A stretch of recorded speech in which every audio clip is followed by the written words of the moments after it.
वाह बचाए रहा काहे बदे काहे एक जने बगली मान लो गुरुजी चरी बोल रहे हैं। वाह चरी यानी कि गाय भैंसी के चारा होते आप लोग जानत होगा।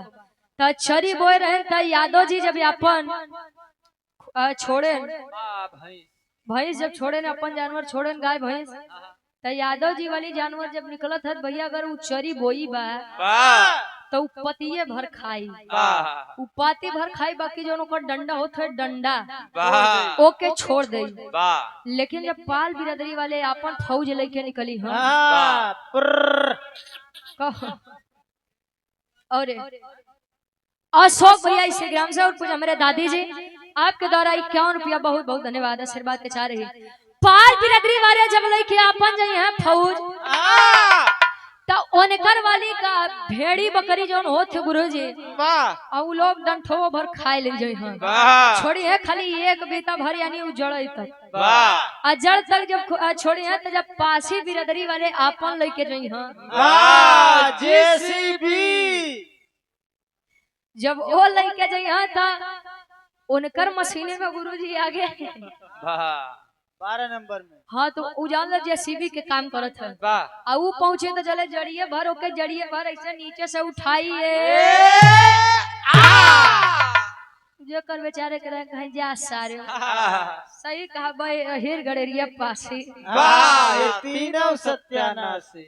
आजकल आदमी जमाना इतना खराब हो गया काका खाली उनकर जाति भर उनके बुलाए दे तो वो FIR कर देते हैं। अब तो जतियों के नाम ले से बड़ा देर लागत तनी मित्रता वह होती है जैसे भगवान कन्हैया सुदामा जी के जिसने कभी कुछ मांगा ही नहीं और एक वो थे भगवान कन्हैया जिन्होंने सब कुछ दे दिया लेकिन कभी जताया नहीं। रुक्मणी जी अगर तीसरी मुट्ठी वाला हाथ नहीं पकड़ते तो तीनों लोग सुदामा जी के दान दे देते। ये रहे मित्रता। आजकल तो जमाना साला इतना खराब बा खाली आदमी तो के 100 रुपया दे दे जैसे 100 रुपया तो दिए जानती है फलाना आज हमसे 100 रुपया मांगे से दे तो दी है देखा सार कल देते आदमी आजकल देते हैं न। अच्छा एक बात बा घरे अगर साग सब्जी नहीं बा तो के भैया केहू नहीं दी लेकिन अगर केहू के पिए भर पैसा नहीं बा राजू तू परेशान है अब जैले हम जियत रहा तो पिए थोड़ी कमी हुई चला ठेका ले जाइए तो एक बोतल पियो के 2 बोतल पिया ते आजकल आदमी के चाहत बा कि के चैन से जिंदगी बिताए ले को चाहिए तनी बिरहा के तरफ कहानी हास रस के रही और कुछ मार्मिक बात भी मिली। 4 लाइन भूमिका के अंदर कवि जी भाव लिखा था कैसे ए दिलीप भैया तनी कम बोला हो मत दाऊ चले लेकिन कम बोला।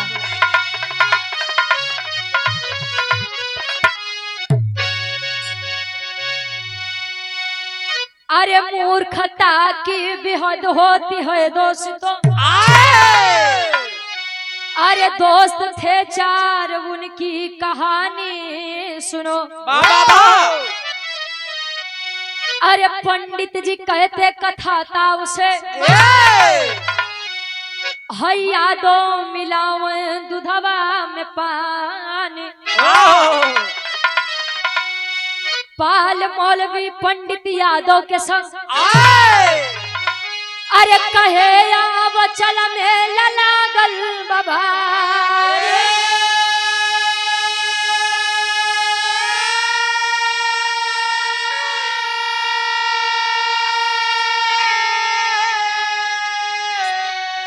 अरे अपने में खूब चारों चालाक थे चलते राह में करते लबारी लबारी।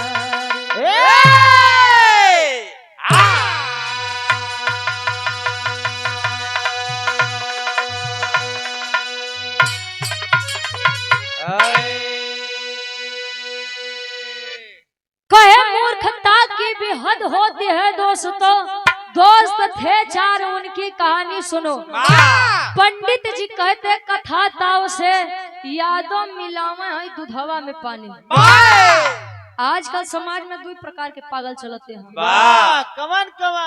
एक पागल जिनके भगवान कई के भेजते हैं आ एक पागल जेका आदमी का थे बनतू पागल वाह बना जे जानत है सब लेकिन वो बना ढना पागल है कब भैया वो देखा था कि आज उनके घरे का होत बा ऐसा जनवई है कि लागत बा कि अब ऐसे बड़ सारे से पागल के होइयो नहीं बा कहो अच्छा एक बात बा जब से डेयरी खुल गए तब से जाला अहिरन के ऊपर बड़ी विपत्ति आई है पहले के व्यापारी राम भैया 1 लीटर दूधे में तनी सा पानी मिला के अपन काम लहाई जाए आ ज्यादा अगर दूधे में पानी तो खाए आदमी शिकायत करे कि यादव जी देखा तू गलत करत है पानी ज्यादा जावत बा तोरे दूधे में और पैसा बराबर लेते यादव जी कहिया कि अब का बताई यार भैंसिया मोर तलुआ में घुस गिरी पानी ज्यादा वाह तो हमरे बिरादरी के ज्यादा झूठ बोलऊ नहीं आवत कहे कि का करे भैया वो भैंसिया तनी तलौना में हिल के रही अब पानी ज्यादा पी ली बा आ झूठो बोलता त ऐसा झूठ बोलता जो आदमी कबो मनबे न करे कहो दूधे के साथे कहूं पानी आवत थने से जब से डेयरी आई गया हालांकि हर बिरादरी अब डेयरी पे जात बा दूध लेके अगर हम 50 ग्राम पानी डाल दो तो तब डेयरी बता दी भैया दूधे में गड़बड़ी कई की आवत है मैं इतना पानी मिला भा जान बड़ी विपत हुई बा गुरुजी पंडित जी यादव जी पाल जी और मौलवी जी चारों बड़ा पक्का मित्र रहे अब मित्रता बड़ी घनिष्ठ रहे मौलवी जी पंडित जी यादव जी पाल जी में इतना बने गुरुजी कि जान ला एक दांत काटी रोटी रही एक दिन पंडित जी कहन कि यादव जी एक बात बताई कहें हाँ बतावा कहन कि गांव के बगली एक बड़ा बरियार मेला लगा बा कहन तब कहे चलता कहे ना तनी सब मेला देखी आई कहन चला चारों जने चल दिहन जब चल दिहन तो होत का एक लाइन गजल के भाव लगत बा फिल्मी दुनिया वाले गाँव कैसे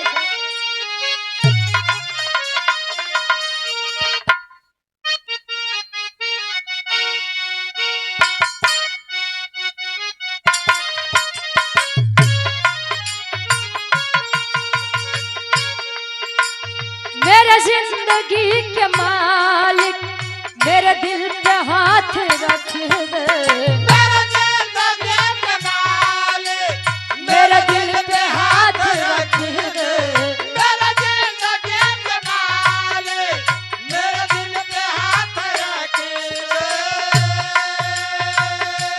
मेरे जिंदगी के मालिक मेरे दिल पे हाथ रख दे तेरे आने की खुशी में तेरे आने की खुशी में मेरा गम निकल न जाए तेरे आने की खुशी में मेरा गम निकल न जाए तेरे आने की खुशी में मेरा गम निकल न जाए मेरा जिंदगी का मालिक मेरे दिल पे हाथ रख दे मेरा जिंदगी का मालिक मेरे दिल पे हाथ रख दो तेरे आने की खुशी में तेरे आने की खुशी में मेरा गम निकल न जाए तेरे आने की खुशी में मेरा गम निकल न जाए संसार में एक लाइन आप सभी के लिए हमारे लिए भी और आपके लिए भी माता पिता न होते गल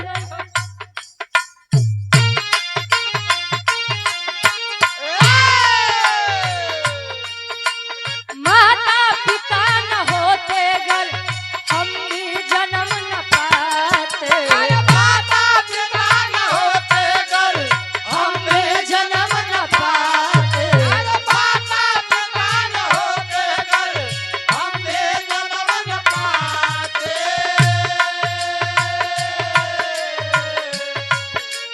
माता पिता न होते गल हम भी जन्म न पाते संसार में उजाला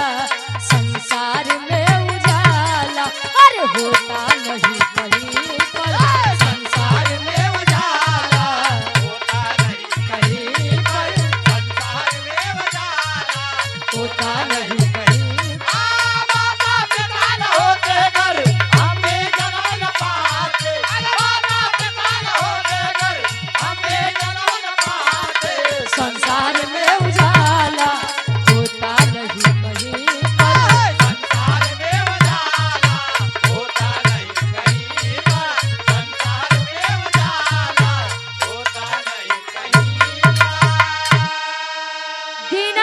भैया हमारे पूर्व बीडीसी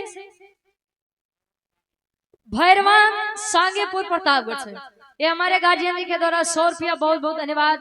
कहे माता पिता न होते हम भी जन्म न पाते, संसार में उजाला होता नहीं कहीं पर। माई बाबू नहीं होते तो हम नहीं होते, आप न होता पूरा संसार न होता। राजकुमार यादव जी गोपालपुर से भाई के द्वारा 100 रुपया बहुत बहुत धन्यवाद। कब भैया गई है का? हाँ यार जिनसे गवा दो गुरु जी, आखिरी में बैठ जा, जागत रहो। कहानी का शुरुआत बा चारों मित्र गुरु जी केहू कुछ लेके चल रही है। जब चलत चलत शाम हो गया, एक जंगल मिला, जंगल मिला तो देखा बुरा मत माना, तो पंडित जी के भूख लग गए। कहे ए यादव भाई अब एक बात बताई, कहे बतावा। कहे न जान ला पेट एकदम तड़पत बा। कहे बदे कहे जाले अभी पेट पूजा हो ही नहीं, और तब तक पंडित यह दरवाजे से आगे नहीं बढ़ी। कहे तब पंडित जी, पाल जी, मौलवी जी और यादव जी के एक बात समझावे। का समझावे? कहानी की शुरुआत नजम के भाव से कवि जी लिखते हैं। वाह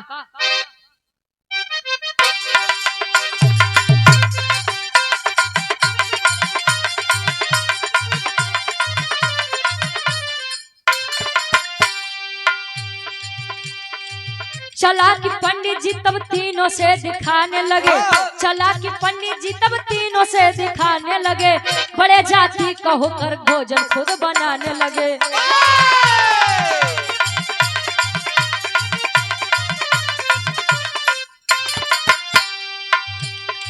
करके विचार खीर पंडित जी बनाते हैं, करके विचार खीर पंडित जी बनाते हैं, धुलकर हाथ पैर वहीं बैठ जाते हैं।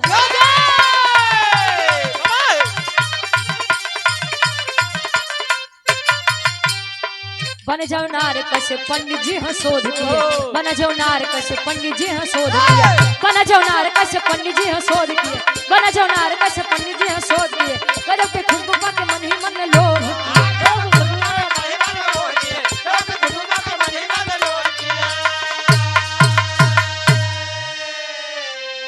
बिरहा की कहानी कितनी आप लोग समझिए। पंडित जी कहें यादव जी से कहें भाई तू यादव बिरादरी के आदमी यहाँ तनी सा दूध के व्यवस्था करा। कहे का करबा दूध हो पीबा का? कहे नहीं बस जितना कही उतने करा। अच्छा यादव जी चल दी है पास गांव में दूध भरे। पाल जी मौलवी जी के कहतन भैया तू तनी चाऊ, अब मौलवी जी के कहतन तू तनी लकड़ी के व्यवस्था करा, बाकी काम हम देखते हैं। अच्छा तीनों जने लौट के आए तो पंडित जी विचार करते हैं ई यादव ई पाल आई तो मुसलमान धर्म से, ई लोग अगर भोजन बनैया भोजन हम खा तो हमार धर्म नसाई जाई। ऐसी बढ़िया बात की भोजन हम खुद बनाई ले। अच्छा बैठत हैं, अच्छा बैठत हैं तो खीर बनावत हैं, और खीर इतना बढ़िया बन गया गुरुजी। खीर की खुशबू जब नाक के अंदर गई, खुशबू का मतलब सुगंध महक, लड़की खुशबू मत सोचे। हाँ ए भैया अब खीर की खुशबू जब नाक के अंदर गई तो पंडित जी के मन में लालच आई गया। लालच यहाँ से आई गया कि यार बनाए हम अकेले। पाल जी मौलवी जी या यादव के देख पड़े तो तनी तनी अटे तो कहाँ हमार पेट भरे। अच्छा गए कहन यादव जी हार आवा, पाल जी हार आवा, मौलवी जी हार आवा, कन्हा आवा। कहन कि अगर हमार बात मनता था एक बात विचार करी हम। कहीं बोला कहन खीर तनिके बा, अब पेट के हुई के भर सकत है। कहन तब कहन हमार मन तनी तनी भाई खाई के सोई जा। आज जब सोवा रहा तो राती में जो सबसे बढ़िया सपना देखी। कहीं मतलब कहीं कि राती में जो सबसे बढ़िया सपना देखी, जेकर सपना सबसे बड़ा होई, सुबेरे वो कुल खीर खाई लई और चला जाई मेला देखाई। यादव जी कहें चला ठीक बा, मौलवी जी कहें ठीक बा, पाल जी कहें ठीक बा। अच्छा तनी तनी सबका एक एक कलछुल परस देहन गुरुजी। एक एक कलछुल जब परसेंट खाए, पंडित जी हर लेट गए, मौलवी जी हर, पाल जी हर, यादव जी हर लेट गए। अब भाई वो अहिरे के लइका खाए पिए में शौकीन रहे, यही के पेट गहीर कहाँ भरी अब वो तो उसी के कहे से पारस यादव जी गोपालपुर यानी इसी ग्राम से गार्जियन जी के द्वारा 100 रुपया, बहुत बहुत धन्यवाद। अच्छा, आहिर के पेट गहीर होता है ये तो उसी के बताए दी नहीं तोहार ऐसा सब रहे तो तू तो पाइन जाबा को ए भैया तनी आप लोग विचार करिए। राजकुमार यादव जी गोपालपुर से आपके द्वारा 100 रुपया, बहुत बहुत धन्यवाद। अब इतनी बतिया झेले तीनों जने विचार करके सोए। पंडित के निकुरा यार बोलेला, पाल के निकुरा वहार बोलेला, मौलवी यार लेटा है तले यादव बेचारू बार बार उठ उठ अपन पेटे पकड़े कहन बताव 2-4-6 गांव हेरे तो तनी से दूध पाए। पता न पंडित कौन नौटंकी फान दे हन कि सुबेरे जे सपना देखी हुए खीर खाई, बार बार उठ उठ बैठे वह बर्तन खीर वाला देखे, विचार करें ये यार खाई ले का। फिर सोचे अगर खाई ले तो पंडित सुबेरे बड़ा मरी है। अब विचारत है ना तले विचार करत है ना सोचत है का एक लाइन गीत लगत बा। ई गीत के फिल्मी दुनिया वाले गाँव में कैसे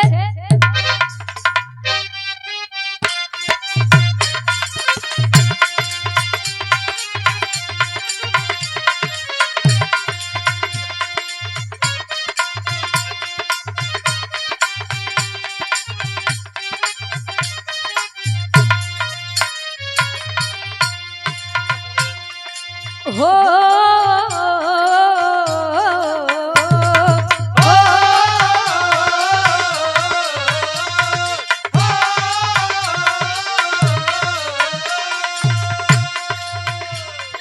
गोरी हकलाइया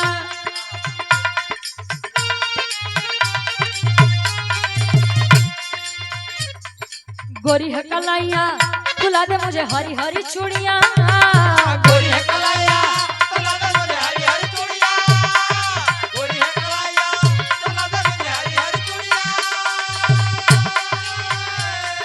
गोरी है कलाइया तुला दे मुझे हरी हरी चूड़ियां, अपना बना ले मुझे बाल माँ। गोरी है कलाइया तुला दे मुझे हरी हरी चूड़ियां, अपना बना ले मुझे बाल माँ। गोरी है कलाइया तुला दे मुझे हरी हरी चूड़ियां, अपना बना ले मुझे बाल माँ।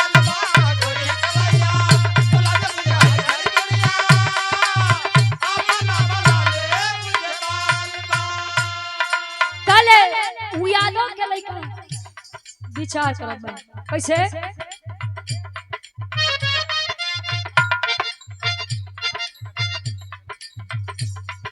हो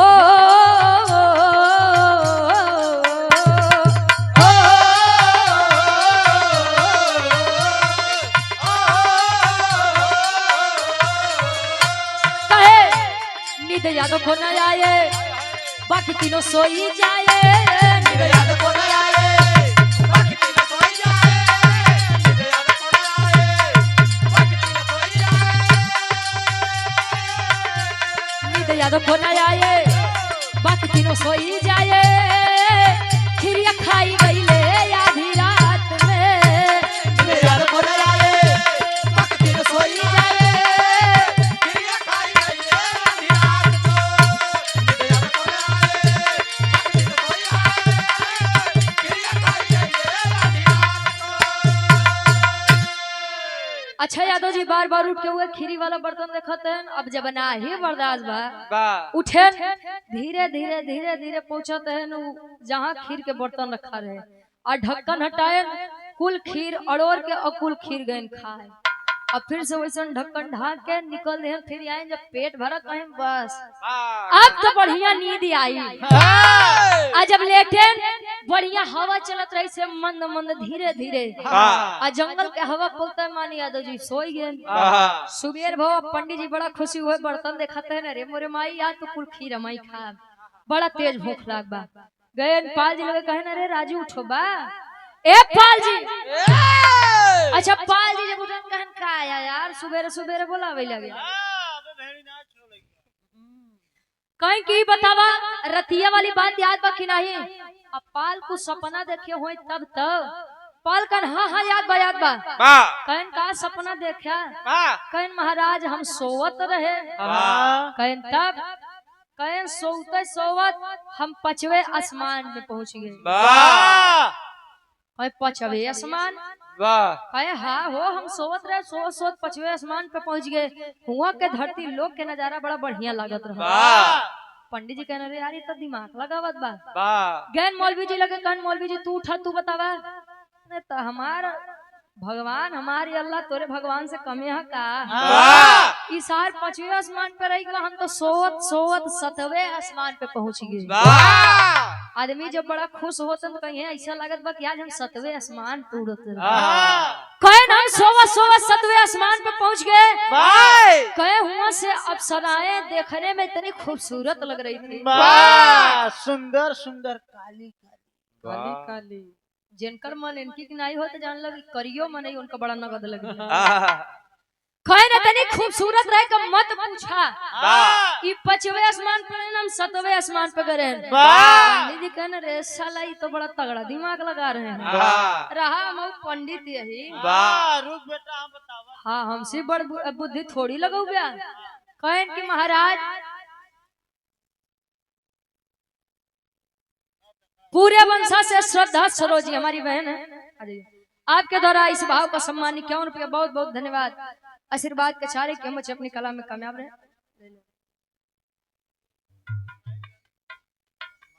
वो अपने में ले लूं गुरुजी मत परेशान हो। पंडित जी कहे पाजी पचवे आसमान पे अगर कहानी आप लोग ध्यान से सुनबा तो हमका ढेर आखिरी में समझावे के नहीं पड़ी। पाल जी पचवे आसमान पे मौलवी जी सतवे आसमान पे पंडित जी कहन बसे था ना। मैं तो सो रहा था और सोते सोते मैं क्षीर सागर पहुंच गया। क्षीर सागर क्षीर सागर में केकर वास बा। वाह केकर बांस बा वास नहीं वास विष्णु जी। कहे कि जब तू क्षीर सागर में रहे तो विष्णु जी का करते रहे ने। कहे ने सुना बतावत है। हम जब पहुंचे तो उनके शेष नाग पे हम लेटे। लक्ष्मी जी हमारे गोड़ दबावत रहे और विष्णु जी कहे विष्णु जी पीछे बैठ के हवा करत रहे। पीछे से अरे पीछे का मतलब सिरहाने लगे बैठ के महाराज। कहे विष्णु जी हमारे गोड़ दबावत रहे हैं। अब यादव जी सब सुनत कहाँ देखा है के सारे के मतलब तनी के खीर खाए बदे तना बड़ झूठ बोलत बा कि लक्ष्मी जी गोड़ दबावत नहीं विष्णु जी हवा करत रहे। अच्छा ये पंडित जी बड़ा मगन ही है। उदय भान भैया हमरे टेकनियापुर से आपके द्वारा 100 रुपया बहुत बहुत धन्यवाद और 51 रुपए का आशीर्वाद अशोक भैया हमरे टेकनियापुर से बहुत बहुत धन्यवाद। आप पंडित जी बड़ा मगन हमसे बड़ा सपना के देखिए हो अहिर आयरे के बुद्धि 12 बजे खुलवाई करत भाई। हाँ को भैया कहें कि जान ला कि अभी कितना बड़ा दिमाग है लगाई। कहें कि ये यादव जी आई राजू उठवा तू कुछ बताओ यादव जी कहें का यार दिमाग खराब करत है। घरे मेहरारू नहीं सोवे देत बाहिया तू नहीं सोवे देता का दिक्कत बा का तकलीफ बा बतावा। कहें कि मेला देखे चलक बा कुछ बताओ बे। अब यादव का बताओ कुल खीर तराती में खाई गए हैं। अब वो कौन दिमाग लगावे अब दिमाग बुद्धि सब कह लगावे ना। यादव जी अपन दिमाग लगावते हैं का लगावे लगे हाथ गोड़ जोड़ के पाल जी मौलवी जी और पंडित जी के सामने एक बात कहा का एक लाइन गीत लगत बा। एक शादी विवाह में काकी दादी लोग घारी गीत गावत थी।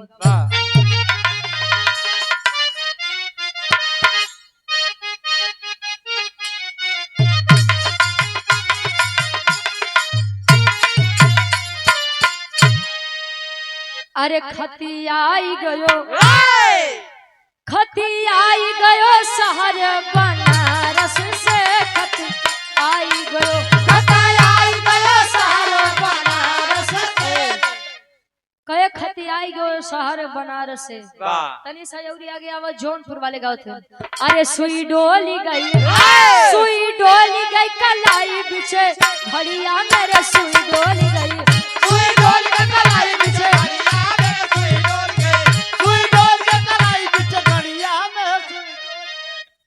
घड़िया में सुई डोल के कलाई बिचे घड़िया में शुद्ध सुना करा। कहे वो लोग गावत थे काकी दादी लोग, अरे कुछ आज मारूंगा कुछ काल मारूंगा कुछ दिया दिया इसके बाद मारूंगा सुन ढोल। कहे कुछ आज मारूंगा तो ले आजकल के लड़के कहिए रे दादी मारूंगा नहीं मारूंगी चले दादी हरे कहिए इतना पढ़े लिखे हुई थे आज ये थोड़ी हुई।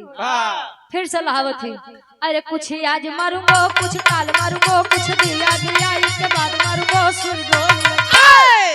दादी तू बस कर मारूंगा मारूंगो करत रागु तो बराती कुल भाग ही को ई त खाली मनोरंजन खातिर रहे यार।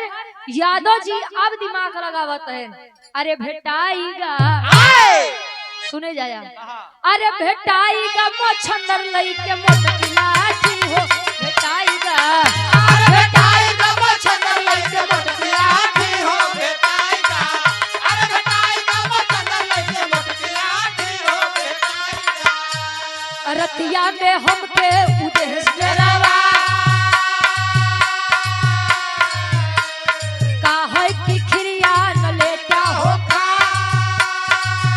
बारे यादव जी रतिया में हमके उदेश डरावा काहे की खिरिया न लेटा हो खाए नहीं जानिला लठिया से देह साथी हो नहीं जानिला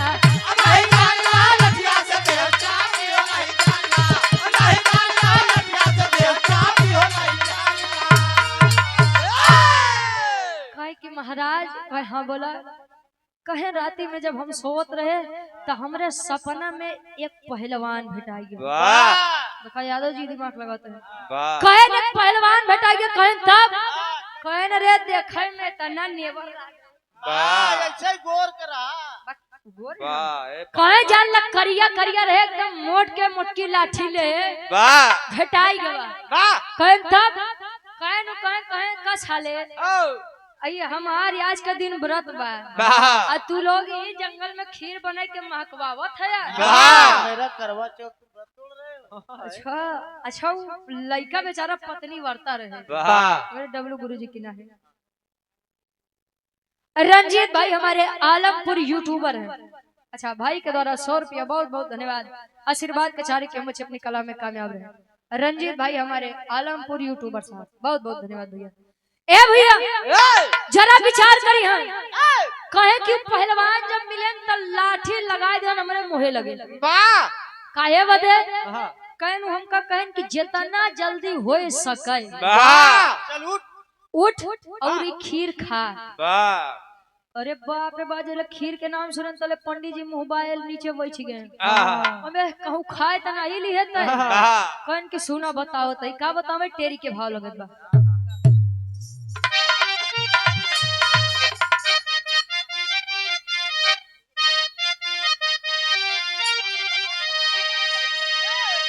चतुराई चारो अरे कैले जमके भैया चतुराई चारो कैले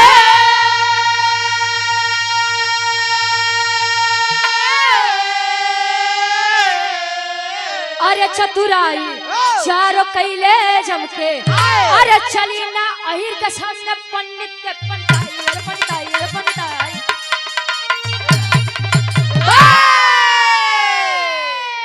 कहे चतुराई चारो कैले जमके।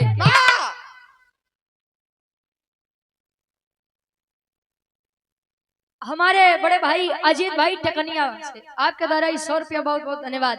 देखा बुरा मत माना नहीं तो कहू अहिर भाई बड़े अहिरे के बखान गावत दिमाग बुद्धि सब के अपन अपन बराबर लगाए अब अहिरे के लेकर रात में कुल खाई गवा तो मत के पाल जी का नाम 5वें आसमान पे मौलवी जी का नाम 7वें आसमान पे हद हिया होई के पंडित जी का लक्ष्मी जी बताओ हमार घोड़ दबाओ तई बिसरो जी हवा करत रहे कहन की राती में हम सोवत रहे पहलवान आयन कहन जितना जल्दी हो सके खीर खाई ला नहीं तो कई यस मारा यस मारा कब मरवाए न होबे के का कहा था कहे मतलब कहे भैया अगर हम खीरिया खाई ले तो हमार तीनों दोस्त हमका सुबेरे बड़ा मरी हैं कहन अगर तो खीर न खाए तो हम यस मारा कि सुबेरे के मुंह तो देखी न पोगे कहन तब कहन भैया हम जान ला अपन जान बचावे बरे उठे अब गए खीर जितनी रही कुल खाई गई। आहा। अरे बाप रे बाप, अब लगे पंडित जी गुस्सिया कहे साले वाह जब वो तो का मारे बरे कहा था हमसे मर गए रहते हमको बुला नहीं पाए हैं। वाह और इतने में यादव जी कालर टाइट कर कहे ना पंडित जी तू गलते ही बोलत है वाह पाल जी तू गलते बोलत है। अब जान ले हमार तोहार ब्याह से यारी दोस्ती खत्म। वाह अरे यादव भाई गुस्सिया मत, मान लगर तो का कुछ हो जाए तो तोरे मेहरारू हम सबका जवाब दे बताओ काहे बारे नहीं बोलाया। तो यादव जी बताओ तो हम काहे बारे नहीं बोलाए बिरहा के आखिरी तलज लगत बा खाट इलाहाबादी पर।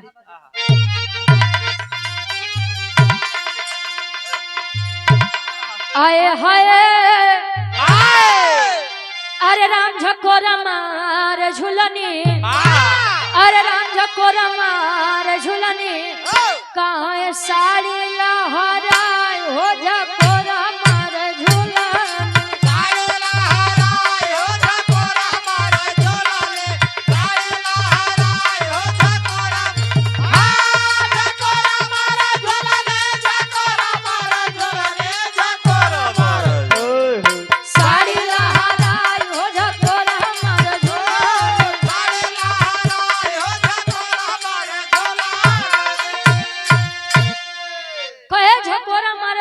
साड़ी लहराई हो लेकिन यादव जी बताओ तन पंडित जी मौलवी जी पाल जी हम तो का तीनों जने का काहे नहीं बोलाए।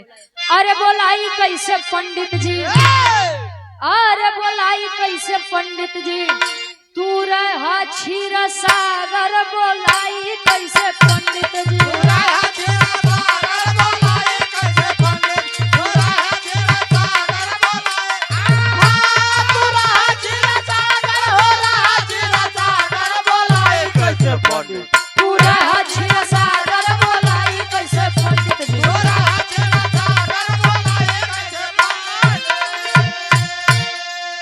कहे मौलवी भाई गवा रहे सतवे आसमान पे,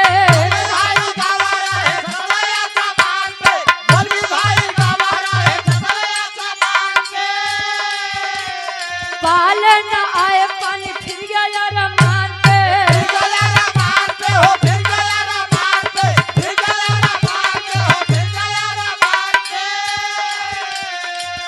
अरे तोहर सेवा करत रहली,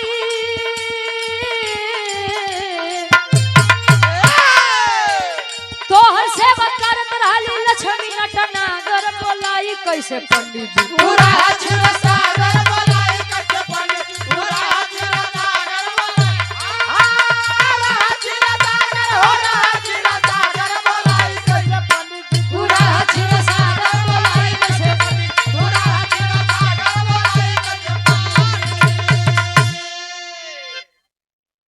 राजदेव यादव जी टेकनियापुर से हमारे गार्जियन जी के द्वारा 100 रुपया बहुत बहुत धन्यवाद। कहे बोलाई कैसे पंडित जी तू रहा क्षीर सागर। अबे पंडित जी तू तो कहा है कि तू क्षीर सागर में रहा है, लक्ष्मी माई तहार गोड़ दबावत रही तई बतावा तू इतना जल्दी हमरे लगे कैसे आ जाता है। अब पंडित जी कहन तई तो हमारे फंसाए जाल में हम का फंसावत बा कह माला हम नहीं रहते हम दोनों तो रहे ने कम यहाँ का मौलवी जी सतवे आसमान पे, पाल जी पछवे आसमान पे। भैया तू तो बड़गर आदमी तो हर तो सेवा लक्ष्मी जी विष्णु जी करत रहे कहन की ऐसा न मित्रता रखत है ऐसा दोस्ती करवावत है। मतलब एक दोस्त तहारी भरे जंगल में अकेले बा तीन जने आसमान घूमते है। पंडित जी लगे खिसिया के रह गए कभी के सारे के का कही कुल तो हमें अपने हाथ खराब करे तो एक के का बोली। अल्लाह के पंडित जी अपन पेट पकड़ के बटूरे बैठे लगे आ यादव मार मने मन खुशी हो आवा आवा और विष्णु जी से गोड़ देबो बे और लक्ष्मी माई से गोड़ देबो बे जे करे नाम से सत्यनारायण भगवान के कथा सुनावत है तहार काम चलत बा तू नहीं से गोड़ मिजवावत है। आवा ए भैया जब इतनी बतिया कहे तीनों जने अपन पेट पकड़ पकड़ बैठते हैं कैसे पहापट के भाव में कवि जी लिखते हैं।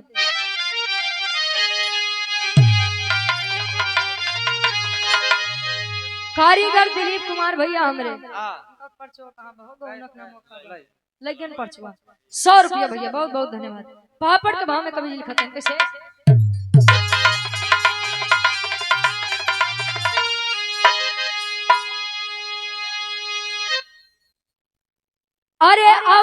दिया जब केहू नहीं आए बाय भाजी रखे, अरे आवाज दिया जब केहू नहीं अब आए बाय भाजी रखे, लाठी के डर से खैली हो मकड़िया दिरतिया के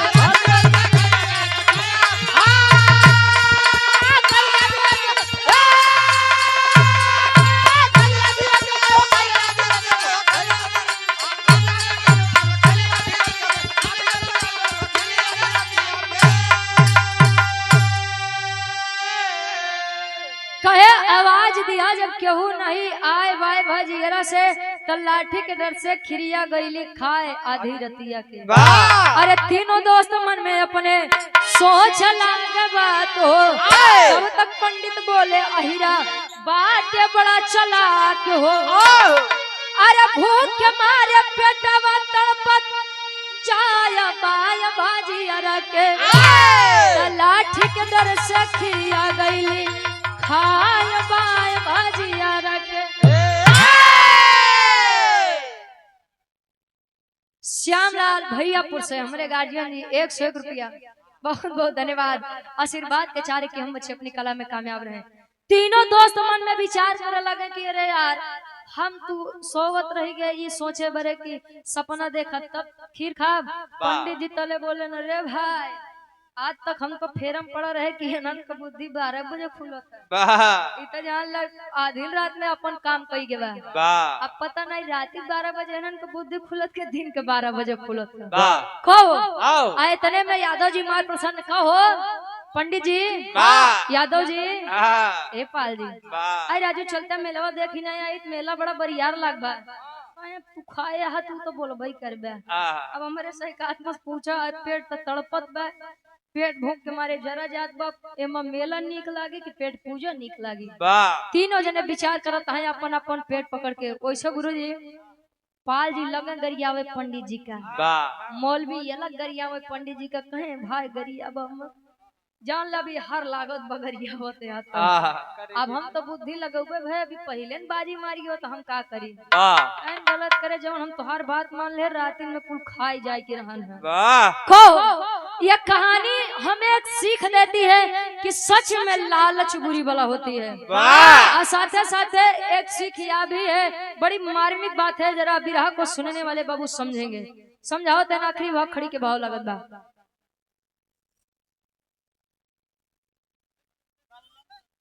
आदरणीय हमारे गार्जियन जी आप कल्लर सरोज भैया हमारे जगदीशपुर भाई के द्वारा ये 200 रुपए का सम्मान, बहुत बहुत धन्यवाद। आशीर्वाद के चाह रही है और धीरे बोलो करे। हाँ आखिरी बात खड़ी के भाव में कभी भी लिखा है।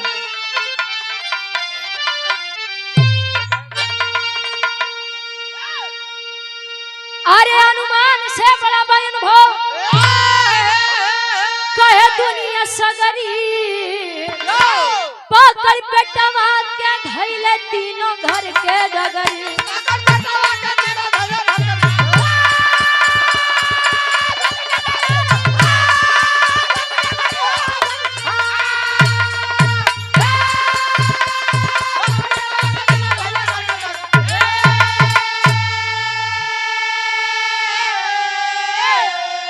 अरे केहू से ज्यादा कबहू लगाव मत दिमाग हो, तो नाही सोचल सपना में लाग जाइया।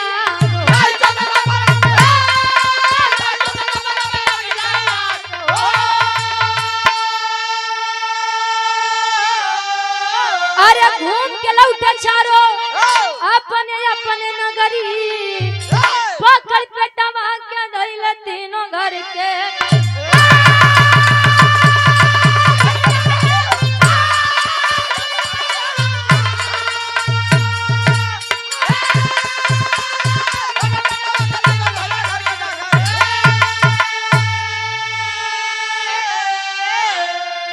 कहे अनुमान से बड़ा अनुभव, अनुमान से बड़ा अनुभव होता है। जरूरी नहीं बा कि तोहार उम्र 70 साल बा, 80 साल बा, 90 साल बा तो तू जीवन के सब सीख लिए हो। कहो सीख अगर छोटों से भी कभी कभार मिल जाए तो छोटों से भी सीख ले लेना चाहिए। काहे कि कोनो भी बात या गलती नहीं बतावत। बा निक चीज बा तो के रखला, खराब चीज बा तो के बाहर कैला। बा नहीं तो आजकल दुनिया वाले का दस्तूर बड़ा अजबे बा। आहा निक चीज भुलाई जाते हैं और खराब चीज बड़ा जल्दी याद करते हैं। बा जीवन में किसी के भी साथ आप लोग 100 बार उसकी मदद कर दीजिए, खाली एक बार ओकर मदद मत करत, एक बार वह सोचे रही बा एकरे सारे लगे गए रही हमार मदद ना करी। आहा अब विचार करो आप लोग, जौने दिन आदमी प्रधान के पद पर खड़ा हो जाता है, बा आदमी गांव सभा वाले 7 पीढ़ी के दुश्मनी याद दियावत है। बा हम एक बार अपन खेत सींचे बरे कहत रहे तो तहार बाबू हमका पानी नहीं दिए रहे, बा तहार बाबू पानी नहीं दिए रहे तो हम तो वोट काहे दई। बा या बरे भैया आजकल अनुमान से बड़ा अनुभव होता है, बा और केहू से ज्यादा दिमाग मत लगावा, नहीं तो तोहरो बाप बन बन सब बैठा है। बा को सीख हमें यही या बिरा हमें यही सीख देता है कि अनुमान से बड़ा अनुभव होता है। बा आखिरी में खानदान के परिचय बा। गुरु बिहारी, गुरु गणेश, गुरु रामलाल गुणकारी, स्वर्ग से चंद्रिका कवि, अमलेंदु बने पुजारी हो। अरे चतुराई चारों कैले जमके, ज्वाला वंश रुचि अब ज्ञान की ज्योति जलाई, चतुराई चारों कैले जमके।